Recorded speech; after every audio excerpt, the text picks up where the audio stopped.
قليا تاريخ دا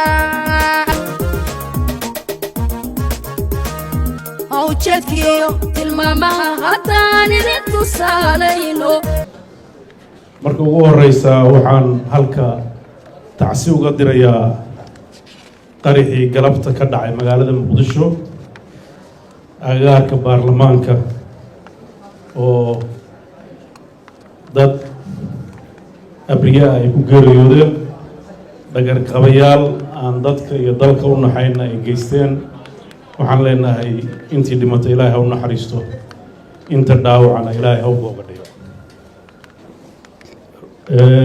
runtii caawa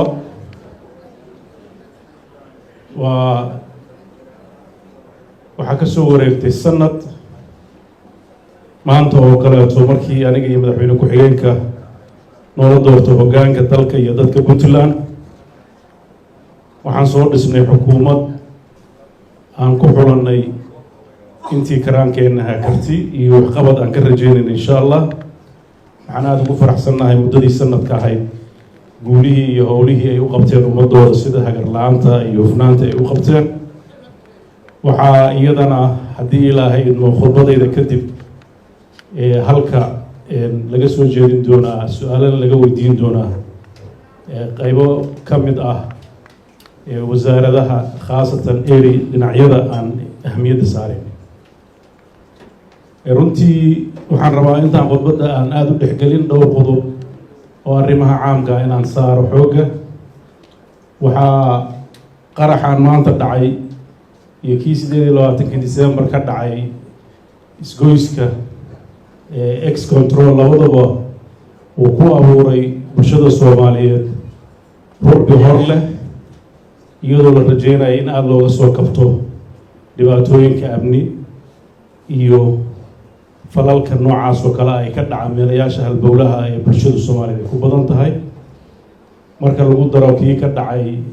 SYL iyo kan maanta dhacay labadaba midna wuxuu u dhowaa madaxtooyada midna wuxuu u dhowaa golihii baarlamaanka labadii meelood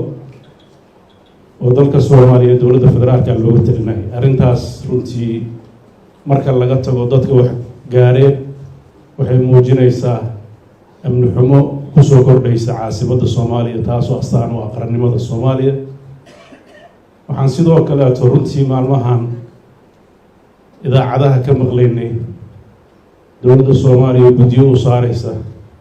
maalmaha xorriyadda ee 60 guurada soo socota iyo wasiir oranaya dalka oo dhan baa waxaan ka dhigi doonaa xaflado iyo maaragtay xusid waxaa nasiib darro ah in labadii meelood ay isu jiray halka wax ka yar dhowr boqol oo mitir ammaankeeda la sugu waayay arrintaas waxay u baahan tahay dadka Soomaaliyeed inay si sax ah u eegaan marxaladda ay marayaan oo xaqiiqada in la wajaho ayaa qurxoon waxaan rajaynayaa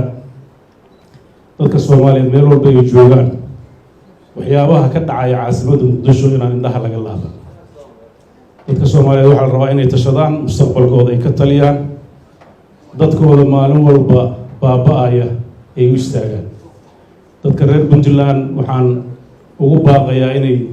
kaalinta uga aadan badbaadinta qaranka Soomaaliyeed inay ka qaataan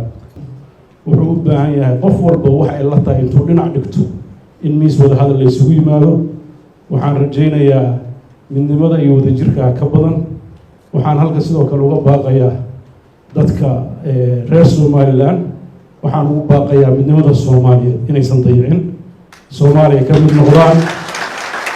wixii xuquuq ay ka maqan waa xuquuq dadka Soomaaliyeed ka wada maqan in ay ka waantoobaan oo iska daayaan in ay dadkoodii iyo walaalahoodii ka go'aan waxaan rabaa inay si dhab ah xaqiiqada u wajahaan waxaan diyaar u nahay haddaan reer Puntland nahay inaan xaqiiqada kala hadalno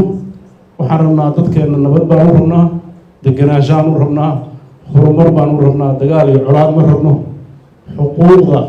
dadkan ay leeyihiinna waxaa la rabaa si midaysan in looga shaqeeyo waan ku kalsoonahay maalintay doonto ha noqotee inay Hargeysa iyo Garowe isku mid noqon doonaan dar wada jiran ay noqon doonaan Soomaaliya inteeda kaleetan ay midnimo iyo dowladnimo ay ku waari doonto in la kala tabto oo la kala cawdo waa wax dow ah laakiin waxaa la rabaa in la isqaanciyo oo la wada hadlo taas ayaan runtii